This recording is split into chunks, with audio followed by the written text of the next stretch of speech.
you can't automate relationships. You can't automate human interaction and collaboration. And I think that that's some of the most valuable things that a finance team and a CFO can bring to an organization. I think those won't go away, right? And there's a lot that finance does that isn't just paying the bills or paying payroll. And it is, for some people that aren't in finance, that can be hard to see, but there's banking relationships, there's insurance relationships, there's cross collaboration between departments, there's pricing and strategy discussions. There's so much value that a finance team can provide to an organization that computers will never take. Computers will just help us to be more proactive and more resourceful in that regard. Yeah, I think the CFO role, what it's always kind of demanded is accurate and reliable data.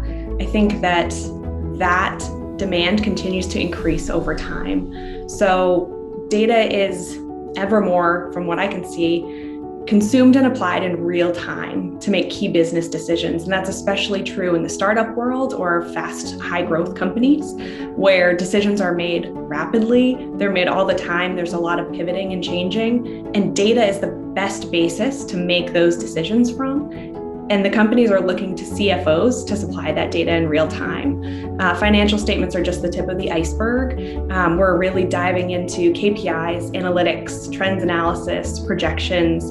That's really the data that fuels a business, and I see that growing. Yeah, I think foundationally, the finance team is expected to deliver compliance and accurate data.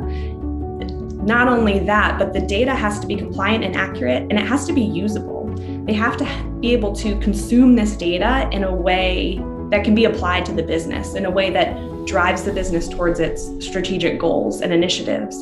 And so I think from the CFO specifically, they're expecting meaningful collaboration from the finance team and from the CFO, which is really broad, right? But I think each executive leader is expected to drive the organization towards its goals. And each executive leader has kind of a superpower in doing that.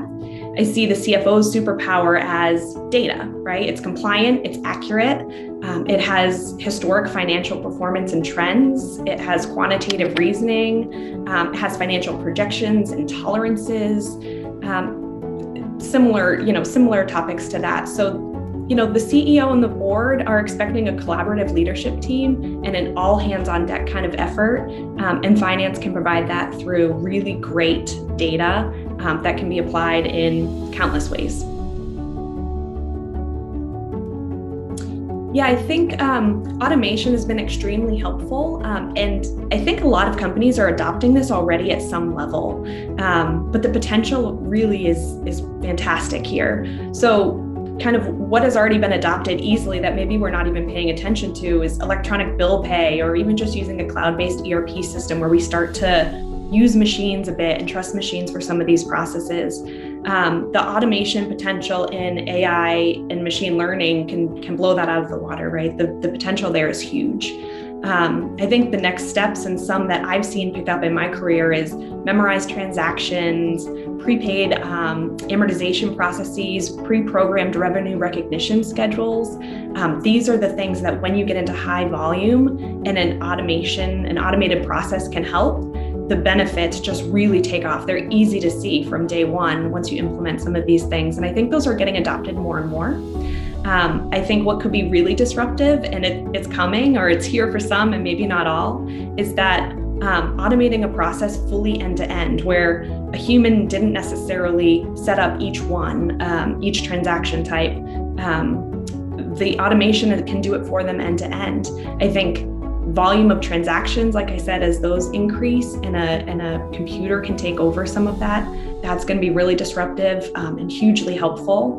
And I think computer-based analysis and a call out of risks or anomalies is going to be absolutely incredible in making an impact on how the finance function operates and contributes to the company. So the potential there is huge for a computer to tell us something that a human mind certainly could figure out, but would take so much time to do. And a computer can do that thinking and that processing much faster than a human to come along and just absorb the information that computer has given it and then make decisions based on that rather than doing the full process themselves.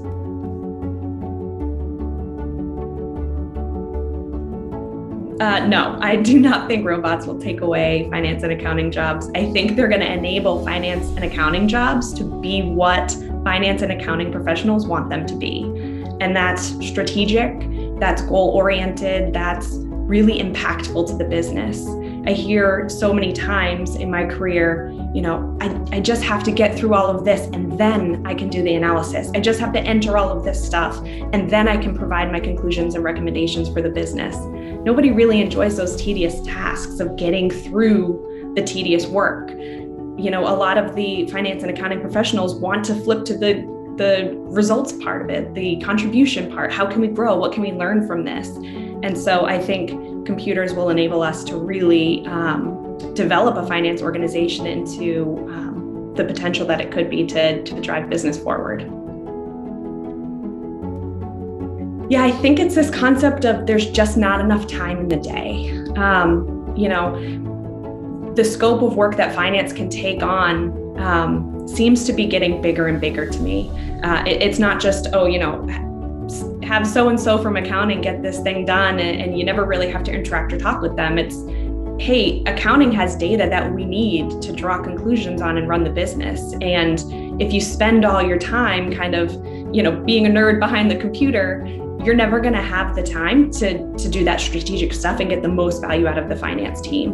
One way you can look at solving this is to add manpower, but that comes with a lot of other responsibility. You spend your time managing people rather than getting to the strategic initiatives that your team really needs to be tackling. And it doesn't really help balance efficiency and accuracy. And those are two of the main pillars that you really need out of your finance team. So to create more time in the day, that magic wand, I think, is really automating high volume transactions. I hear all the time, this work isn't necessarily difficult. It's just tedious. It's just time consuming. If I could just get it done quicker, if each transaction didn't take me, 3 minutes to process, which doesn't sound like a lot in a microcosm. But when you're fast growing, and your transaction volume is really high, 3 minutes per transaction eats up a lot of time. So I would solve for more time in the day. But if we could solve that for the inverse to get things done faster, we could kind of make that up in the end. Yeah, it's a concern. It's something we definitely always are solving for. I don't think the goal is to eliminate 100% of errors in our data. That would just be all too time consuming. And we talk about a balance between accuracy and efficiency. So in striking that balance, we know we might have some errors that slip by. I think really the two ways that I tackle the risk of errors is by materiality, which really just means, is this error large enough to have an impact? Of course, that's subjective depending on who you ask. The other way that we tackle errors is to look at risk areas. So what's the risk that something in this area is wrong, whether it be cash, revenue, expenses, or otherwise? And then we can really focus our efforts to reduce errors based on materiality and risk. I think, you start with prevention, and that's establishing great internal controls, segregation of duties and processes that prevent an error from happening in the first place, and reduce the opportunity for those errors, which can be done by manual checks and balances or even better, automation. If an error occurred, right, then detection and correction becomes the next really big hurdle to tackle.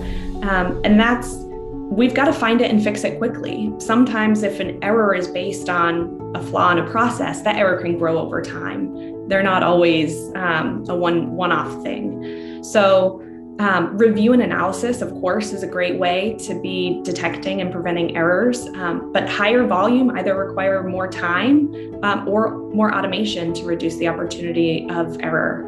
And that's really critical for a CFO or anybody in finance to make sure that that accuracy is maintained with a good reduction of errors for no material errors.